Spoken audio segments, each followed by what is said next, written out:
It's important to understand safety guidelines and regulations if you are looking to get into the world of guns for hunting, sport, or even just home safety.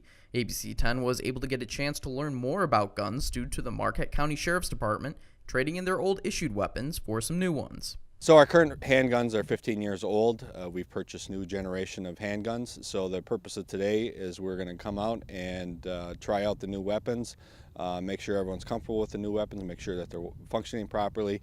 And because of the weather, we're going to have also an opportunity to train with the firearms using clothing and gloves that we wear during the winter time. So it's very important for an officer to be able to train like they patrols. Now, with that concept, it is also important for individuals who purchase or possess firearms to be knowledgeable about these weapons. This all can be accomplished with prior research, consulting, and reading the gun's manual.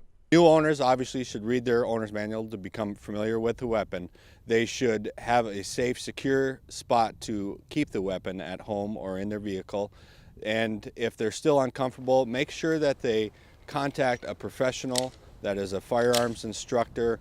Now, even though some may think they know everything there is to firearms and gun safety, but it is still important to stay vigilant and make wise decisions when using firearms. Well, often it's the people that have used the guns for a while and they become overconfident that they know the weapon and that they can violate certain safety rules. So when an accident occurs, there's always a violation of a safety rule that people skip.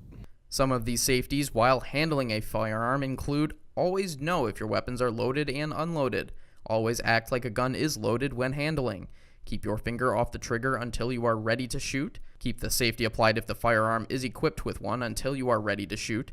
And always keep the muzzle in a safe direction. Some other rules to follow would be keeping your weapon safely locked away while at home as well as when being transported. Now, if you are new to purchasing weapons, there are certain guidelines that must be met and steps to take. These steps include registering handguns, which is required by law if you live in Michigan.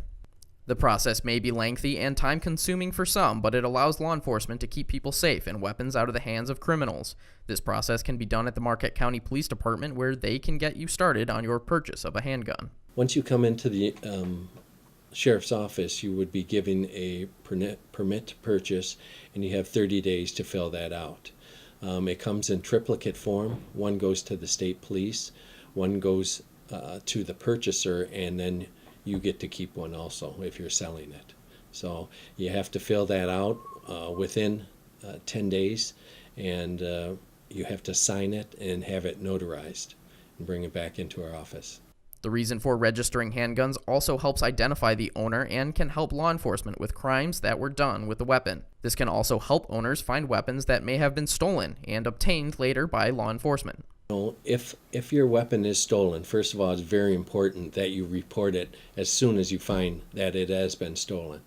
And that's one of the reasons why the handguns are registered, is if it is involved in a crime, it's a way for police to follow up, and quite often it goes back to the person who owns it. Not all the time, but a fair amount of the cases involve the owner. So it's important to, if you want your weapon back also, if they do find it, it's a good way of getting your weapon back. Otherwise, there's no way of knowing.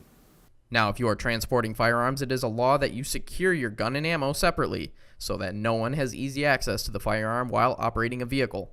Now, this is different if the owner has a CPL, or also known as a concealed pistol license. If you have a CPL, and they are taught this in the class, if they're pulled over, one of the first things besides identifying who they are, they tell the officer right away that they have a CPL and they are carrying a weapon.